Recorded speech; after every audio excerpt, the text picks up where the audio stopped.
process also triggers a browning reaction, in which more than 300 different chemicals present in the cacao beans interact.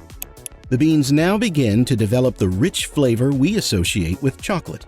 Now that the roasting is done, the cacao meat or nib should separate easily from the shell, which is called the husk. Industries do this.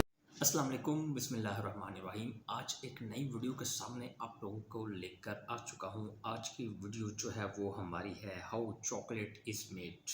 आप लोगों को बताएंगे फैक्ट्रियों में हम बहुत शौक से जो है वो चॉकलेट्स वगैरह खाते हैं, तो आज आप लोगों को दिखाएंगे कि ये चॉकलेट्स कैसे बनती हैं, किस तरह बनती हैं और कैसे जो है लेबर इसमें काम करके आप लोगों के लिए जो है वो चॉकलेट को तैयार करती है। तो शुरू करते हैं आज की वीडियो। रिक्वेस्ट वही है बार बार आप लोगों से, ठीक है। रात के इस वक्त तकरीबन 1:30 बज चुके हैं और ये मैं वीडियो बना रहा हूँ। हमारी वीडियो को लाइक और सब्सक्राइब लाजमी कीजिएगा। शुरू करते हैं और दिखाते हैं आप लोगों को किस तरह जो है वो ये चॉकलेट जो है दुनिया में बनती है।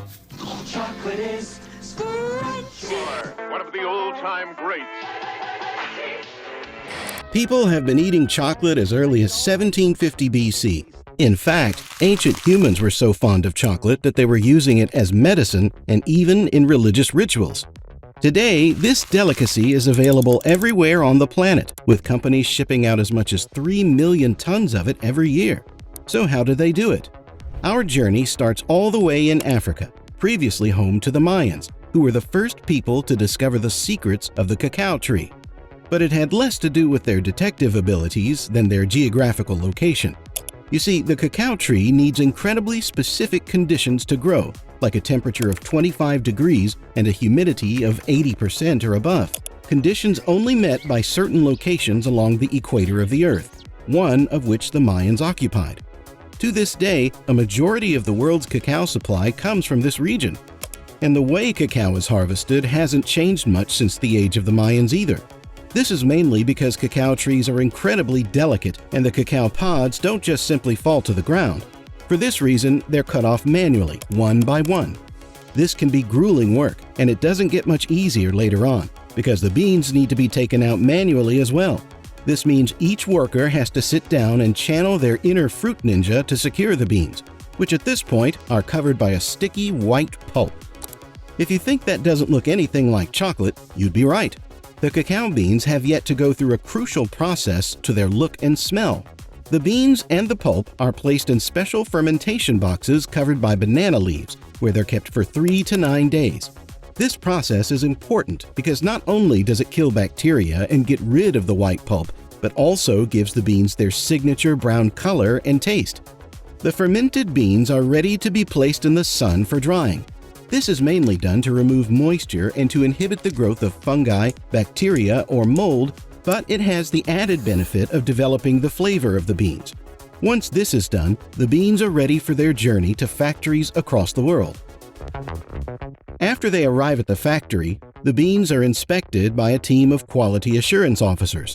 This process consists of cutting the beans to ensure they're the right color and have the required consistency. Once they're approved by the QA team, the beans are off to a specialized processing plant where they're roasted, first on screens and then in revolving cylinders through which heated air is blown. Over a period of 30 minutes to 2 hours, the moisture in the beans is reduced from about 7% to about 1%. The roasting process also triggers a browning reaction, in which more than 300 different chemicals present in the cacao beans interact. The beans now begin to develop the rich flavor we associate with chocolate. Now that the roasting is done, the cacao meat or nib should separate easily from the shell, which is called the husk. Industries do this in a machine called the winnower. Inside the machine, vibrating shelves separate the nibs from the husks, which are then blown away by a fan, leaving the precious nibs ready for the next stage. The nibs are then ground into a deep, dark brown paste. And this is where things begin to really kick into gear. The process changes the composition of the chocolate so that it comes out of the grinder looking like a really thick syrup. This syrup actually smells a lot like alcohol and so is called chocolate liquor. If the purpose is to make cocoa powder, the liquor may be treated with an alkaline solution. What this does is darkens the color of the cocoa, rendering its flavor milder while also reducing the tendency of the nibs to form clumps. The alkaline chocolate liquor is now defatted as large amounts of fat or chocolate butter are removed from it. The resulting solid material, commonly called press cake, is then broken, chopped, or crushed before being sifted to produce cocoa powder. You remember the removed cocoa butter from before? Well, it's not a throwaway item, but a crucial component in creating chocolate candy. It's mixed with chocolate liquor in a process called conching, which gives the chocolate its smooth texture and consistency. Other items like powdered milk, sugar, or vanilla may be added depending on the type of chocolate that's being made. The practice was actually coined by the Swiss chocolatier Daniel Peter in 1875, when he invented milk chocolate by mixing a powdered milk developed by Henry Nestle with the liquor.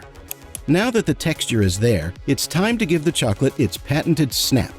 This is done through a process called tempering, in which the chocolate is slowly heated and cooled. What this does is alter the crystals within, giving the chocolate a uniform composition throughout. Once the chocolate is tempered, it's ready to be poured into molds to make bars of chocolate. A final check is done to ensure there are no air bubbles and the chocolate is pristine. It's then wrapped in foil or paper packaging to keep it fresh. These chocolate bars may look small, but the industry makes up to $50 billion a year. If you make that many chocolate bars, you probably need a lot of aluminum foil to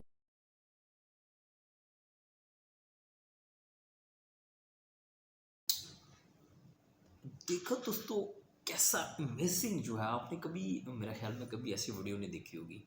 उम्मीद करता हूँ आपको ये video पसंद ज़रूर आई होगी। Video को ज़रूर देखिएगा और लोगों के साथ शेयर अपने दोस्तों के साथ लाजमी कीजिएगा।